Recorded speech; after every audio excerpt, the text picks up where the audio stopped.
For centuries, the Imraguen people of Mauritania have relied on wind-powered boats and traditional fishing methods to live in harmony with the rich waters of the Imraguen. But climate change, overfishing, and the gradual loss of ancestral knowledge are threatening both their livelihoods and a unique cultural heritage.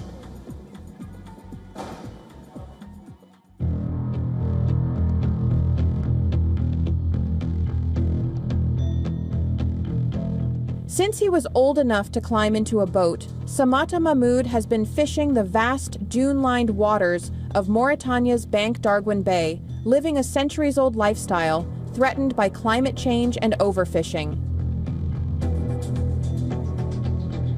Mahmoud is a member of the Imraguen fishing-based community, a desert people who have spent centuries developing practices in harmony with nature, living in the area where the Sahara meets the Atlantic.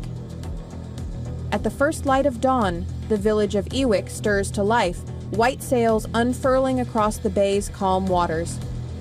With motors banned, the only vessels gliding about are lanches, small sailboats said to have originated from ancient ties with the Spanish Canary Islands. All generations of the Imraguen have known how to fish and catch fish. They would carefully guide the fish toward their nets, pushing them gently and precisely. Today, that no longer exists. Anyone can take a boat, even if they're not a captain, set up 15 nets and go out to sea. This scares the fish away because it's not a natural method that the fish are familiar with.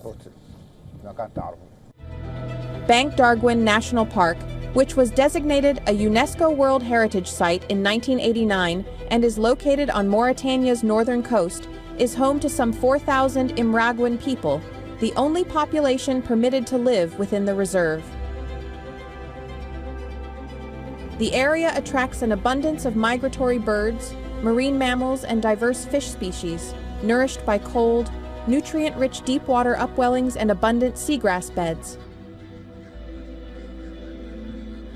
The Imraguen have developed a unique method of wading-based fishing, practiced only in the summer.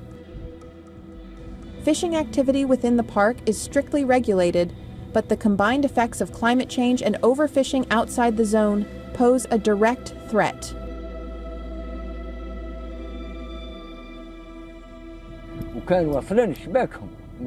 Long ago, before the appearance of nets and fishing tools, they made their own nets and fishing rods from a tree called tidareg. They would carve it, and from its trunk and leaves, they made ropes for the nets. The floats were made from a tree called cork oak, and the lead weights were made from clay that they would burn to transform it.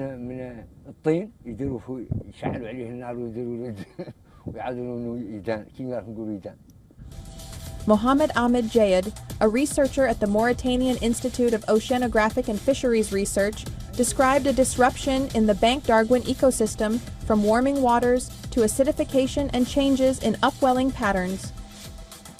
Many young Imraguen are turning from ancestral practices as they move to cities or adopt new, more profitable fishing techniques. As for the Imraguen women, they continue to handle the processing, drying the fish, extracting oil and making jewelry with the bones. Drying was a way to preserve the fish before the arrival of ice and rapid transportation.